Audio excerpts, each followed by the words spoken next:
and I'm coming to you today from my home. Like the rest of the country, we at Detroit Public Television are practicing social distancing and staying at home. So we're producing our show remotely in order to continue to talk about the coronavirus outbreak and its impact, especially on the African-American community. Today, we're looking at how COVID-19 is affecting Detroit neighborhoods. I'll talk with Pastor Barry Randolph from the Church of the Messiah in Island View, and I had a great conversation with Mark Lee of the Lee Group about how small businesses can survive this pandemic. Mark, welcome to American Black Journal. Thank you, Stephen. Thanks for having me in this, I guess, for the time being, the new normal, right? Thank you. Right.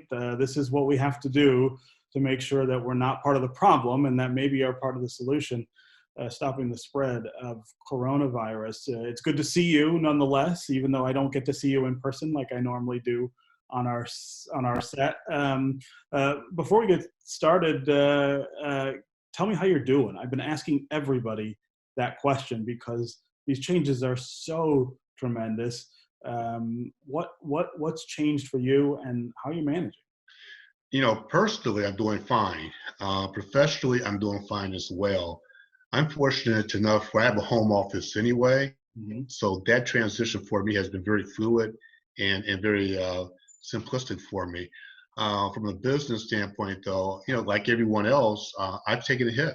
And some of the potential deals that I had on the table have quite candidly been placed on hold. I was very close to signing two significant deals recently, and when you know it, a day or two after we were getting ready to do this, this whole epic broke out, if you will. And so, like you and everyone else who are viewing this program today, I'm an entrepreneur.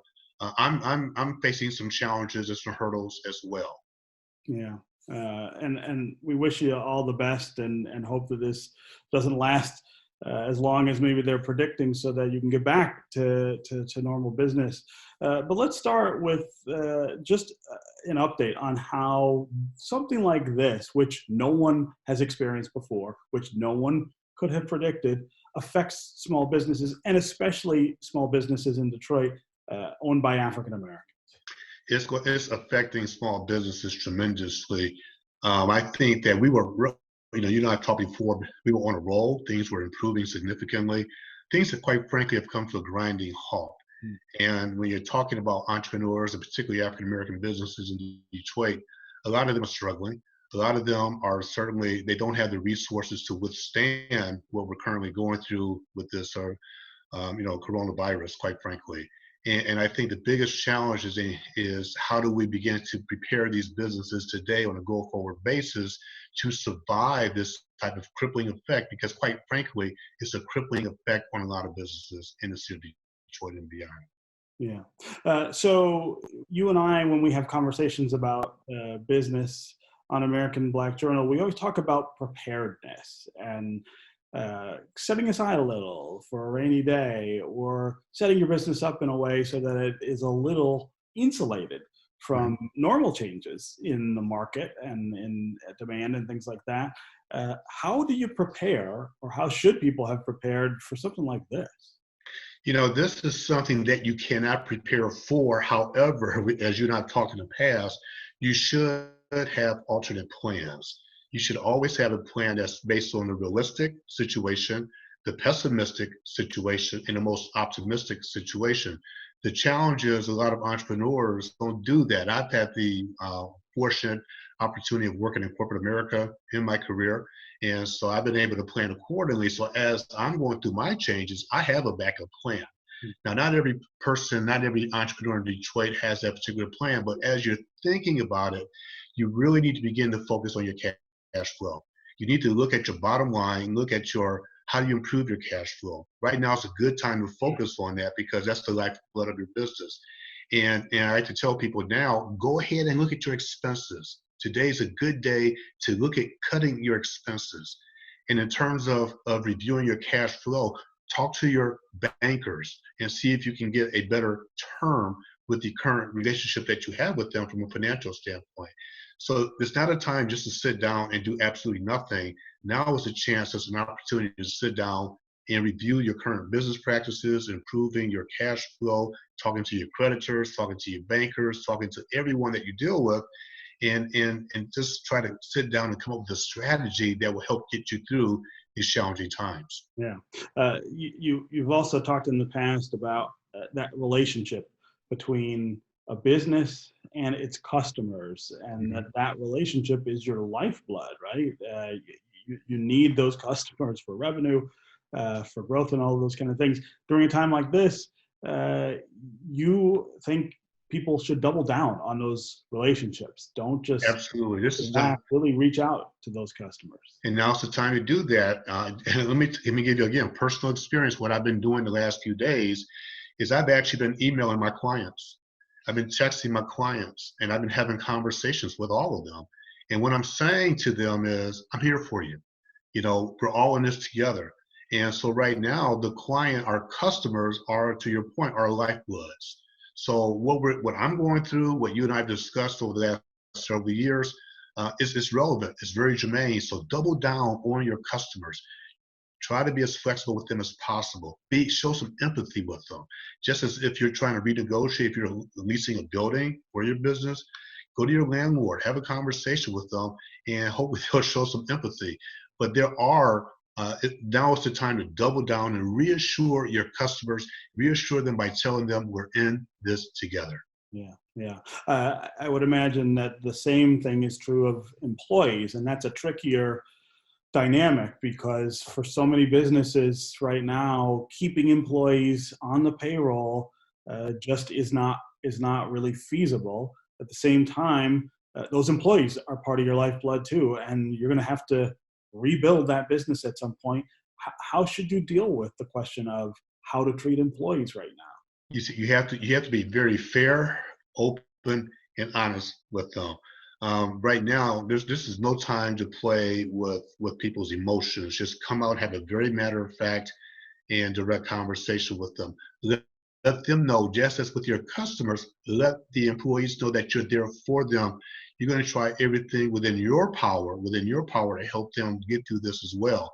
There are resources out there from the state of Michigan that can help you, for example, help you fund your employees. And it's not as simple as sitting at home and not doing your research. You need to get out and do some research. There's something called the Michigan Small Business Relief Program, for example, that people can certainly Google, get more information. They can get loans, and companies are going to work with you through this program to defer payments in terms of interest on the loans, right? For you don't start repaying it for a certain amount of time. But there are programs out there where you can help your employees through getting grants, through getting financial assistance. But to answer your question, now is the time to be honest, straightforward, and really be supportive and show empathy for them. Because again, just as you and I are feeling this, we're all feeling this. They are definitely feeling it because they're relying on your paycheck to survive. Yeah. That Michigan Small Business Relief Program that you mentioned is going to provide up to $20 million in support for small businesses, 10 million for grants, 10 million for loans. How can people who are running businesses get in touch with that organization and get access to that money? Yeah, you go to the MEDC. It's obviously run by through the state of Michigan. I tell people to Google the program, the Michigan Small Business Relief Program.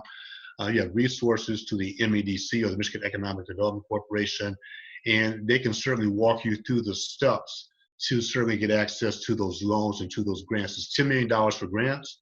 It's $10 million for loans. There are other organizations across Detroit, for example, the SBA, Tech Town, and some other organizations that will work with you to help you navigate that system in order to get access to those resources as well. So you got to do your homework, but the resources are out there. Right now, the challenge is getting the awareness levels up so that people know where to turn to.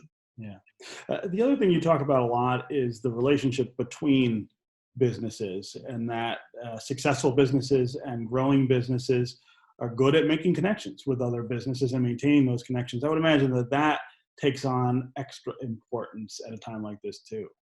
You have to maintain those relationships. And just because, as you and I are right now, we're both at our homes and we're communicating through technology, it's okay to use technology to reach out to your customers. It's okay to pick up the phone and call them. It's okay, I'm talking about, on a business to business side, it's okay to certainly text them as well, because the relationships the networking is what's going to get you through this as well, because people will remember people who reached out to them through these difficult times. They're not going to remember those individuals who just came in and got right out. So now is the time to double down on those relationships with your business partners, and as we stated earlier, to double down with your customers as well. They will truly appreciate that. Yeah. I also imagine that you would have some thoughts about when this is over, which it will be someday. And the question then will be how much damage was done to people's businesses and to the economy. But pretty quickly, I would think that the next question is, okay, what's the path back? What's the path forward? What kinds of things should small businesses in particular be thinking about doing once we get past the worst of this and life starts to crop up again in some normal way? Well, what they should start doing is start thinking about it now. Don't wait until when this crisis is over. Okay, so the challenge right now is to, as we talked earlier in this discussion, is focus on what's ahead of you. Focus on the challenges that you have. As you begin to think about when we come out of this, and we will come out of this, the question you got to ask yourself is, have you redefined your business model? And what I mean by that is, I'm encouraging people now to use technology. If you've not used technology in the past, you need to become much more aware of technology and use it in relationships with your customers and with your clients. Make that a critical part of your strategy. And also continue to work with your financial institutions and understand what programs are out there that you can get access to so that you can have funding at your fingertips. Because when you come out of this, you're going to need help. And you're going to need to renegotiate your terms of your existing deals, of your existing loans, for example, and see if you can get a better term rate from your financial institution or other business partners that you have. But the bottom line here is don't sit still right now. You need to start thinking ahead right now. When we do come out of this situation, what is your plan? I always talk about that plan. So what is your plan? Identify those sources of revenue, identify your new business model that encapsulates technology as well.